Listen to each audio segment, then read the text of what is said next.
Hola hermanos, que el Señor les bendiga. Vamos a compartir una vez más juntos la palabra de Dios.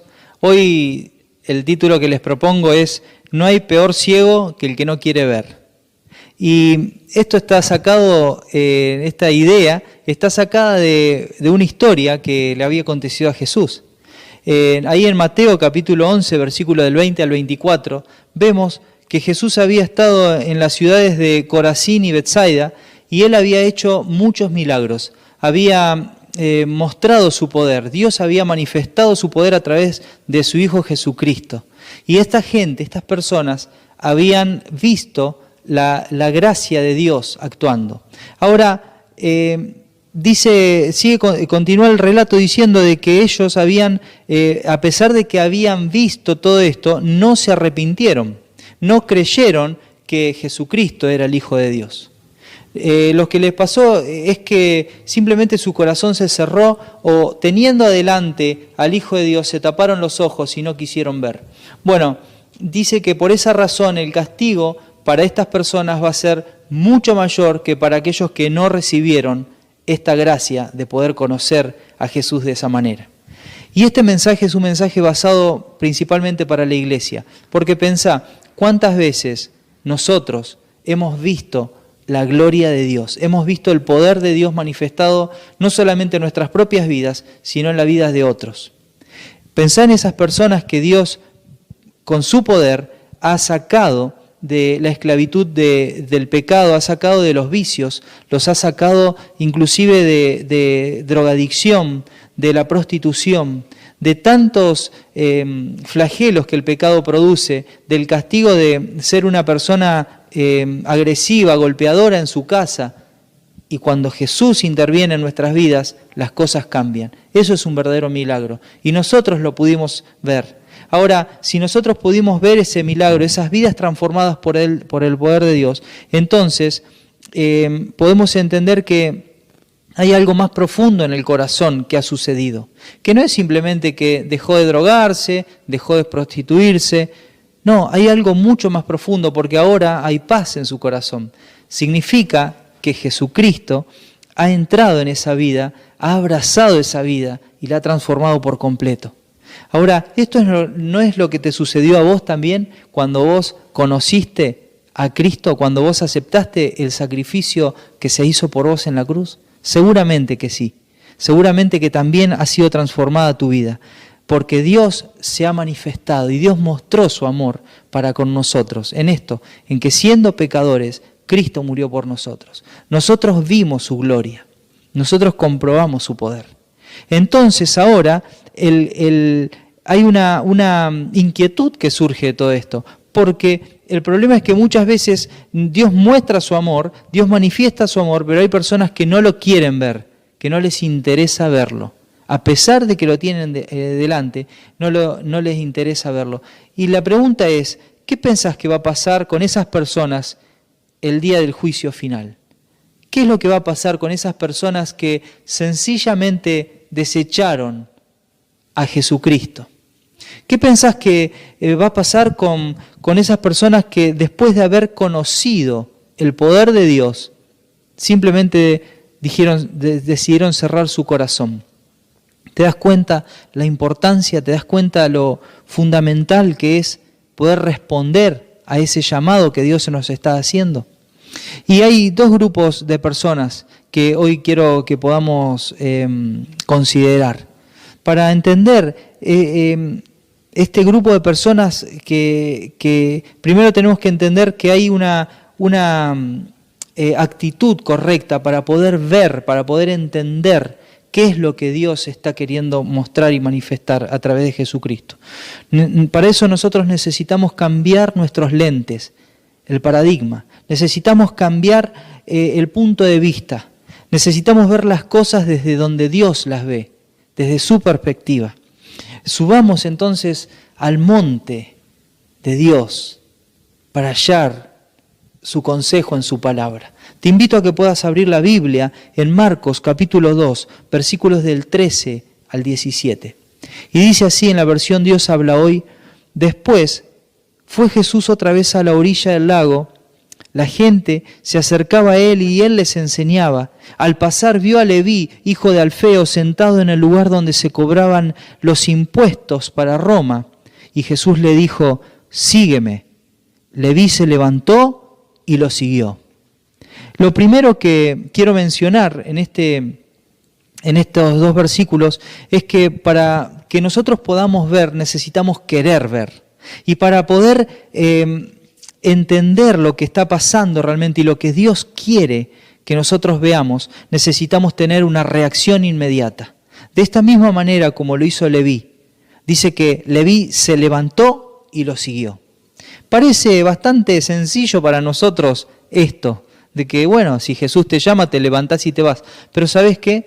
Leví tenía todo un sistema de vida armado alrededor de su trabajo. Leví dependía de su dinero y él estaba muy conforme con la cantidad de dinero que le entraba por cobrar esos tributos. Leví también es llamado por Jesús Mateo.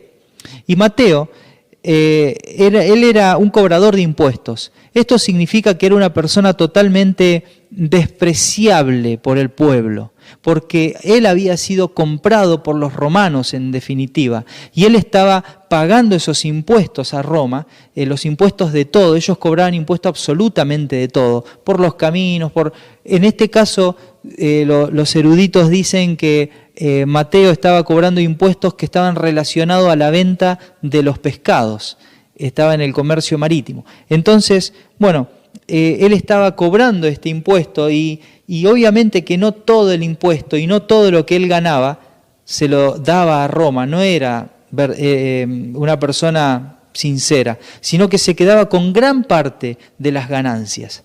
Entonces era una persona despreciada por los judíos. Dicen que si vos le mentías a un cobrador de impuestos, estaba permitido mentirle porque no se consideraba en absoluto a esas personas.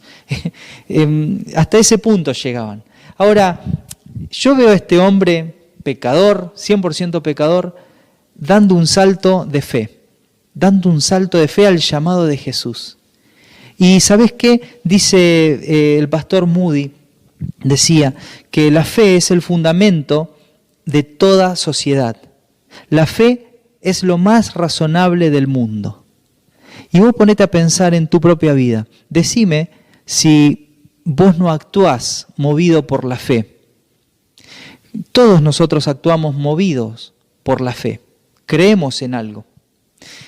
Vos sabés que una vez, hace unos años, se me prendió fuego la carpintería. Yo tengo una carpintería y bueno, una noche llega el vecino a mi casa, toca el timbre y me dice, Guillermo, se te prendió fuego la carpintería. Bueno, yo no lo podía creer. Y entonces, al principio no reaccioné porque dije, me está haciendo una broma. Ahora, cuando vi sus ojos y cuando vi la actitud de su cuerpo, me di cuenta de que era verdad. Y ahí enseguida pegué el salto de fe. Y me subí al auto y salí rapidísimo al taller para ver qué había pasado. Evidentemente era verdad. Bueno, lo mismo nos sucede a nosotros. Cuando nosotros nos encontramos con Jesús, cuando podemos ver y escuchar lo que Jesús hace, nosotros reaccionamos y nuestra fe se despierta. Y eso es lo que le pasó a Leví. Eso es lo que le pasó a Mateo. Él, al ver la mirada de Jesús, al ver su rostro y su mano extendida, y al escuchar esas palabras profundas que lo invitaban a seguirle, él actuó en fe y dejó todo y lo siguió a Jesús. Esto es maravilloso, ese salto de fe es el que nos ayuda a poder ver, es el que nos hace entender lo que está sucediendo realmente. El ver es producto de una reacción inmediata. Abrimos nuestros ojos espirituales cuando escuchamos la voz de Jesús. Esto es lo primero que tenemos que tener en cuenta. Para poder ver, necesitamos escuchar esa voz, ese llamado de Jesús. Lo segundo que quisiera mencionar de este pasaje es que existen dos maneras de ver.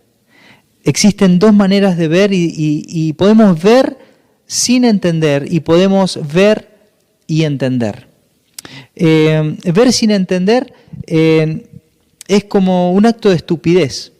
Ver sin entender es como una persona que simplemente a pesar de la evidencia y a pesar de los gritos de la fe, tapa sus oídos y cierra sus ojos porque no quiere ver. Pero los que reaccionan inmediatamente a ese llamado de fe pueden reconocer la propia necesidad, para poder entender esto, para poder entender el llamado que Dios nos hace, necesitamos reconocer nuestra propia necesidad. Y eso está desarrollado en los versículos del 15 al 17. Dice el versículo 15 que sucedió que Jesús estaba comiendo en la casa de Leví, y muchos de los que cobraban impuestos para Roma y otra gente de mala fama estaban también sentados en la mesa junto con Jesús y sus discípulos, pues eran muchos los que lo seguían. Algunos maestros de la ley, que eran fariseos, al ver que Jesús comía con todos aquellos, preguntaron a los discípulos: ¿cómo es que su maestro come con cobradores de impuestos y pecadores? Jesús lo oyó y les dijo: los que están sanos no necesitan médico, sino los enfermos. Yo no he venido a llamar a justos, sino a pecadores. Ahora, inmediatamente después del llamamiento de Leví, inmediatamente después de ver esta reacción inmediata, podemos ver este otro cuadro: Jesús cenando en la casa de Leví, Jesús comiendo con ellos. ¿Y quiénes estaban ahí? Todos estos pecadores, todos esos los cobradores de impuestos y las personas de mala reputación, personas que realmente se las consideraba la lacra de la sociedad, por decirlo de alguna manera. Ellos no podían entrar a la sinagoga, no podían tener relación con nada espiritual. A pesar de haber tenido, tal vez desde chiquito, una instrucción de parte de Dios, ellos estaban ajenos, estaban lejos de conocer a este Dios. Y Jesús estaba ahí con ellos, Jesús sentado en la mesa, Jesús compartiendo con ellos. ¿Sabes que en el antiguo Medio Oriente comer con una persona significaba cercanía, significaba aceptación, significaba amor, significaba amistad, cercanía? Vos, si estás comiendo con alguien, si invitás a alguien a tu casa, ¿no te pasa lo mismo? Vos no invitás a cualquiera a comer a tu casa, invitás a un amigo. Bueno, en ese caso, ¿por qué estaban los fariseos ahí también? Porque tenían unas prácticas de comer sentados en una mesa muy cercana al piso, apoyados en el codo izquierdo, con los pies hacia atrás, y también podían compartir, no solamente los que estaban sentados en la mesa, sino otras personas podían entrar a ese lugar cuando había alguien como Jesús, por ejemplo, que era muy reconocido, y escuchar de qué se trata la conversación, de qué se trataba. Y ahí estaban los fariseos escuchando esto. Y los fariseos le preguntan: ¿qué es esto que está comiendo? No entendían. Con pecadores. Este rabí, este maestro de la ley, está comiendo y compartiendo y se está identificando con estos pecadores. ¿De qué se trata esto? ¿Sabes que es muy fácil señalar al caído? Es muy fácil sentirse superior a los demás cuando uno está en una religión, en un grupo religioso tal vez reconocido. Es muy fácil, pero la salvación no es un grupo religioso. La salvación es una persona. La salvación no consiste en cumplir leyes. La salvación no consiste en dar de memoria un credo, de decir lo que realmente yo sé y lo que... No, la salvación es una persona, es Jesucristo. Él es nuestro Salvador. Nosotros podemos hoy entender lo que pasó en ese momento. Podemos ver y entender lo que está pasando. Y te lo resumo simplemente así. Jesús no rechazó la ley, más bien se colocó Él como único intérprete autorizado de la ley de Dios.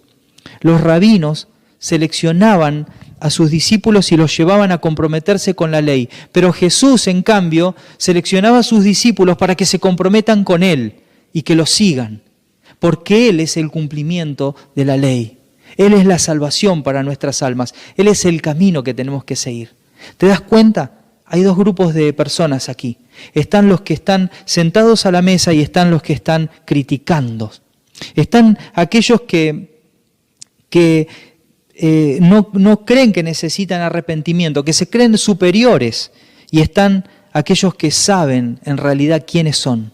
Están los que Jesús invita y que responden humildemente, inmediatamente, y están los otros que dicen, no necesito nada de Jesús, no necesito nada de esto. Están los pecadores que buscan ser perdonados y están los que creen que no necesitan ese perdón. Están los que están cenando con Jesús, los que están disfrutando de Jesús, y están aquellos que se preguntan, ¿qué es esto? Y se están quejando. Te pregunto, ¿en qué grupo estás? ¿En qué grupo de personas estás? ¿Estás cenando con Jesús? ¿Estás con Él? ¿Estás disfrutando de la alabanza con Dios y la adoración? ¿O estás simplemente viendo los errores de los demás, quejándote, preguntándote tantas cosas? ¿Por qué hacen esto? ¿Por qué no hacen aquello? ¿Sabes qué te propongo? Que hoy respondas al llamado de Jesús. Jesús te invita. Estamos en el tiempo de la gracia y Él te invita a que puedas humillarte delante de Él, a que puedas reconocer tus pecados, a que puedas pedir perdón por tus pecados, a que puedas tener una relación de amor con el unigénito Hijo de Dios y a que puedas reconocer tu necesidad y tu necesidad de perdón de Dios y que puedas disfrutar de este perdón. ¿Por qué no vivís una vida tomada de la mano de Dios? ¿Por qué no vivís una vida llena del Espíritu Santo al recibir a Cristo en tu casa, en tu corazón? Espero que puedas vivir esta semana y este tiempo viendo las cosas, reaccionando inmediatamente y entendiendo lo que está pasando. Que Cristo more en abundancia en tu corazón. Que Dios te bendiga.